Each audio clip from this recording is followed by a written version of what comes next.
Joseph Vincent Flacco. Taken with the 18th pick in the 2008 NFL Draft by the Baltimore Ravens, Flacco would establish himself as a starter for the Ravens for the next decade, where he would set multiple franchise records and help Baltimore win a Super Bowl back in 2013, with him being named Super Bowl MVP. He would be benched by Baltimore in 2018 in favor of the then rookie Lamar Jackson, who's done some cool things for himself in the league, but I don't know if it's anything noteworthy enough compared to one of the best quarterbacks of the 21st century. After getting traded by Baltimore following the 2018 season, he would play for many teams as a fringe starter and backup, and after his most recent tenure with the Jets in 2022, it was believed that Flacco would never play in the NFL again.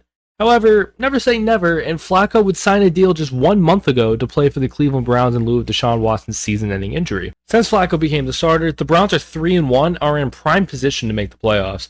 Today, we're going to talk about his success with Cleveland, as well as why his triumphant return was absolutely needed this season.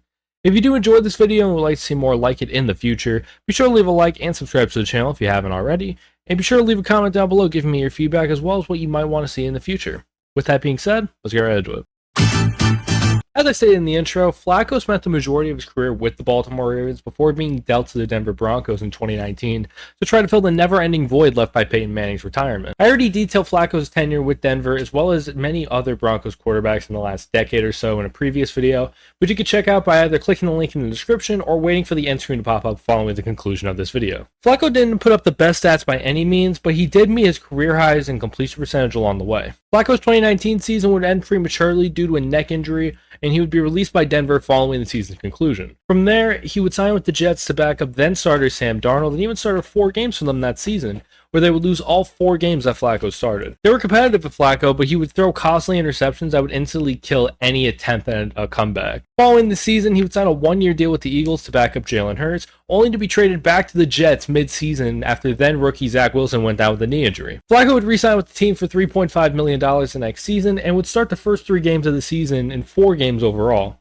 and would even win his first game as a starter since 2019 when the Jets beat the Browns in Week 2 of the 2022 season, despite the team being down 13 in the final 82 seconds of regulation. After the season, many expected Flacco, who had just turned 38 during the playoffs, to walk away from the game entirely. I would be lying if I told you that I expected Joe Flacco in 2023 to sign a contract to play in the NFL again. But that leads us to the next chapter of this video, which will be narrated by fellow Bears fan Chicago Stat Muse, and his Twitter will be linked in the description below.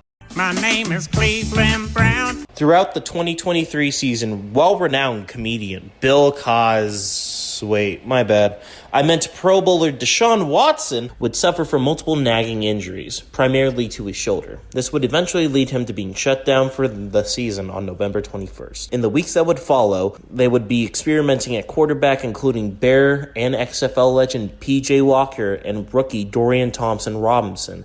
And while they were able to get some wins, including a shocker against the Niners, both QBs were significantly worse than Watson. And with a 2-3 record and their offense seemingly taking a bigger hit week after week, it seemed inevitable that Cleveland's playoffs hopes would be burning in ashes. But here is where Mr. Elite comes in. Unsatisfied with their current options at quarterback, the Browns made some phone calls and had signed Joe Flacco to a deal on their practice squad. Following an injury to Dorian Thompson-Robinson, Joe Flacco was promoted to starter, and since then Cleveland has not looked back. They are currently 3-1 under Flacco. Flacco currently possesses one of his best single-season passer ratings since 2014, albeit in only 4 games, as well as 3 consecutive games of 300 yards passing as the making of this video. As you can see, Flacco has a very suspect TD to INT ratio, but Cleveland is currently second in the NFC North and is fighting for a spot for the first overall seed in the AFC. With all that being said, despite starting 4 different quarterbacks in at least 2 games, Cleveland's ability to avoid implosion following the losses of multiple offensive linemen and Deshaun Watson, and along with Nick Chubb, is remarkable to say at least. I could go on about this for ages. But I think the unexpected return of Flacco and the effect he's had on the Browns offense over the last 4 weeks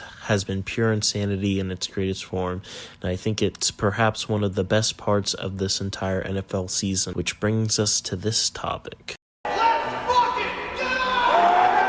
I don't know if it's just me because my team is fucking trash as usual, but But this season, while it does have its highs, I think it most certainly has its lows. There of course have been excellent games this season, but stats for players are down across the board. There have been about a handful of objectively entertaining primetime games at most, and the overall quality of play in most cases feels like a step down from even last season. The last month of this season, though, has been really exciting for me personally, and part of that is the exciting play that Flacco has brought to the league. Flacco is what I like to call a fuck it player. He will chuck it up as far as he can with a decent amount of accuracy, and it's not on the same level of fuck it as like a Blake Bortles back in the day where he would chuck that ball up to Allen Hurns or Allen Robinson and just pray for the best. And it's also not as precise of a fuck it type player like Aaron Rodgers, who can have a perfect accuracy in a deep chuck downfield, as we've seen time and time again. He's kind of a mix of both. Flacco overall reminds me a bit of Ryan Fitzpatrick in the sense that he's like this cockroach who won't go away despite how good or bad he is on another team, and I mean that in the best possible way. It's absolutely insane and hilarious how the AFC might run through Joe Flacco and the Cleveland Browns.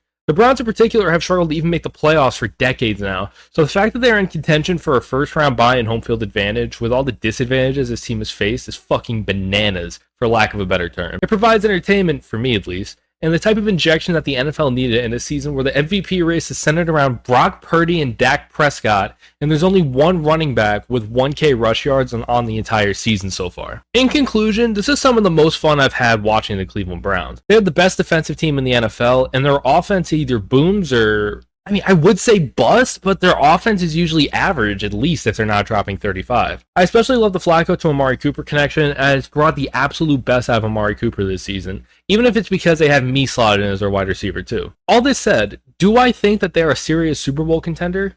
Realistically, I don't know. They're a really fun team, but I think with a team like Cleveland, where they're definitely not shy to throw the football, secondaries will take advantage of that. Like how Chicago did just a few short weeks ago, and just like how Houston did, despite losing convincingly. I think if they matched up with a team like Baltimore in any instance, they would get decimated. But that's more of a testament to how white-hot Baltimore truly is right now. If the season ended today, they'd be facing the Jaguars in the wild card, and I would take Cleveland easily in that predicament. I bet my entire family on the money line. Regardless of if they're contenders or not, it's been really awesome to see Flacco rejuvenated like this and helping a playoff team at a very high level.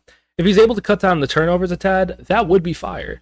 But as long as the defense is able to keep locking teams down, I don't think it really matters that much what he does out there. After all, as someone once said, I think Joe Flacco is actually a very elite quarterback. He won a Super Bowl. He did it really to a certain extent with that great arm of his. I would say absolutely he is an elite quarterback. But what do you think? Give me your feedback down in the comment section, as well as what else you would like to see in the future. Thank you guys so much for watching, and I will see you all next week. Peace out.